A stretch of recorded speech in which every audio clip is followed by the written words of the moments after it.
है। अच्छा, ये चीज़ हमारे यहाँ बड़ी होती है कि अगर हम देखते हैं घरेलू उस पर चले जाएं तो घरेलू तशद्दुद के भी वाक़यात सुन रहे होते हैं, लड़ाइयाँ भी चल रही होती हैं, मियाँ बीवी की लड़ाई एक बड़ी कॉमन चीज़ होती है। अच्छा रिश्ता अपनी बेगम के साथ या अपने शौहर के साथ अगर ज़िंदगी गुजारना चाह रहे हैं तो उसके लिए क्या तरीक़ाकार होना चाहिए? देखें, सबसे पहला दुनिया में अमन कायम करने के लिए या घर में अमन कायम करने के लिए या कहीं दफ्तर में भी, बल्कि अगर हम यहाँ भी चाहते हैं ना कि हम आराम से बैठे रहें, लड़े नहीं, तो हमें सबसे पहले ये बात पता होनी चाहिए कि मेरे इख्तियारात कहाँ तक हैं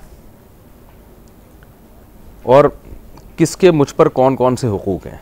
मिसाल के तौर पर मैं अगर बात कर रहा हूँ, दरमियान में ये मौलवी साहब भी बोलना शुरू कर दें तो हमारा फड्डा हो जाएगा। ठीक है ना?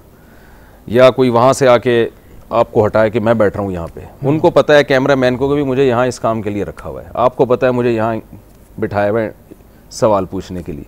तो घर में शौहर को पता होना चाहिए कि मेरी इस घर में ज़िम्मेदारी क्या है, एज ए हस्बैंड मेरे ऊपर क्या ज़िम्मेदारी हैं। औरत को पता होना चाहिए कि मेरी ज़िम्मेदारियाँ क्या हैं। तो हमारे, और ये इस्लाम ही डिफ़ाइन करता है, इस्लाम के अलावा किसी और के पास कोई ऐसी किताब नहीं है जिसमें शौहर बीवी के हुकूक लिखे हुए हों कि औरत शौहर की कहाँ तक बात मानेगी, कहाँ तक नहीं, और शौहर अपनी ज़ौजा के कहाँ तक हुकूक का ख्याल करेगा और कहाँ तक उस पर वाजिब नहीं है।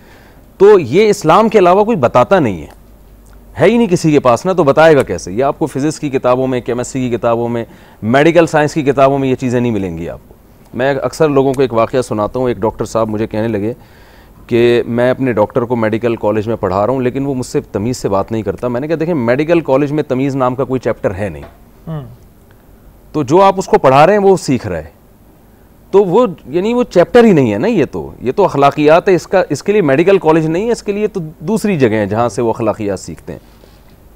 तो आजकल जो ज़्यादातर झगड़े हो रहे हैं, हमें हुकूक ही का पता नहीं होता। मर्द को ये नहीं पता कि मैं अपनी ज़ौजा पर, अपनी वाइफ पर कितना ऑर्डर कहाँ तक चला सकता हूँ मैं, और औरत को पता नहीं होता कि क्या मैंने शौहर की इताअत करनी है या नहीं करनी है। हम दोनों एक यानी बराबर हैं, और करनी है तो किस हद तक करनी है। बिल्कुल। तो ये हुकूक का जब तक तायुन नहीं होगा तो एक ला हासिल जंग चलती रहेगी। आप कोई बात कहेंगे वो उसका आगे से जवाब देगी, वो कोई बात कहेगी आप आगे से जवाब देंगे। तो वही है कि जैसे कैमरामैन आपको यहाँ से उठा के वहाँ बिठा दें तो आप कहें भाई मैं यहाँ तो ये ना, मुझे पता है कि मेरा ये राइट है कि ये कुर्सी, ये सोफ़ा मेरे लिए। तो अगर वो इसको माने ही नहीं, उसे पता ही नहीं है कि मुझे यहाँ जॉब क्यों दी गई है, तो एक ला हासिल लड़ाई होगी ना। तो हमें बहुत अफसोस के साथ ये कहना पड़ता है कि हमारे यहाँ रिश्तेदारों के या आपस में रहन सहन के जो उसूल हैं और हुकूक हैं, उन हुकूक का इल्म नहीं है। बाप अपनी औलाद पे किस हद तक ज़बरदस्ती कर सकता है, कहाँ तक जा सकता है।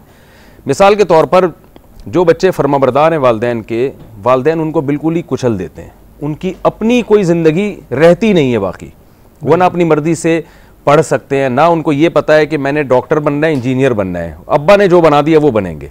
अब ये जुल्म है औलाद के ऊपर ना। बाप के हुकूक हैं लेकिन एक हद तक है ना, आप उसमें उसको कौन सा सब्जेक्ट उसने सेलेक्ट करना है, इस पर बाप अपनी मर्जी ज़बरदस्ती तो नहीं मुसल्लत कर सकता।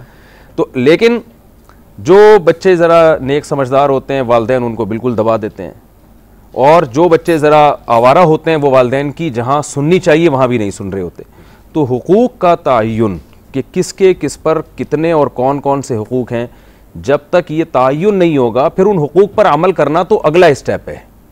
अच्छा, ये हमें तायुन ही नहीं है। आज इस ज़माने में सबसे बड़ा माशरे में फसाद यहाँ से पैदा हो रहा है। एक तो माशरे में एक ये भी प्रॉब्लम है ना कि अगर हम बात करते हैं कि मर्द के उसके मसाइल ये हैं कि जी मैंने बाहर जाना है, मैंने कमाना है, और ये जो बाहर के हालात हैं, जो बाहर के इस वक्त माहौल चल रहा है कि कहीं पे महंगाई है, कहीं पे आप जा रहे हैं तो रिश्वतखोरी है, इसका असर आपके घर पे कितना पड़ता है, या बाहर का मामला बाहर तक? नहीं, ऐसा नहीं है। बाहर का मामला सारा असर घर पे पड़ता है। आप अगर बेगम से लड़के जा रहे हैं तो बाहर भी लड़ेंगे, बाहर से लड़के आ रहे हैं तो घर में भी लड़ेंगे आप। तो ये तो असर तो होता है। बाहर अगर आप रिश्वत ले रहे हैं तो जो आदमी लोगों से करप्शन कर रहा है वो घर में कैसे हुकूक अदा करेगा ना, ये तो मुमकिन नहीं है। वो तो इसका मतलब यही है कि इसकी तबीयत में हिर्स है, लालच है, तो ये ज़ौजा के, बीवी के कैसे हुकूक अदा करेगा? वो यहाँ से भी लूट खसूट की कोशिश करेगा, वहाँ से भी लूटने की कोशिश करेगा। जो आदमी घर के बाहर एक नंबर होता है, घर में भी वही होता है। बिल्कुल, वो फिर एक नेचर में आ जाता है। वो नेचर में एक चीज़ है ना। ईमानदार आदमी बाहर भी ईमानदार है, घर में भी ईमानदार है, और जो बेईमान टाइप के लोग हैं वो बाहर भी हैं तो घर में भी हैं वो।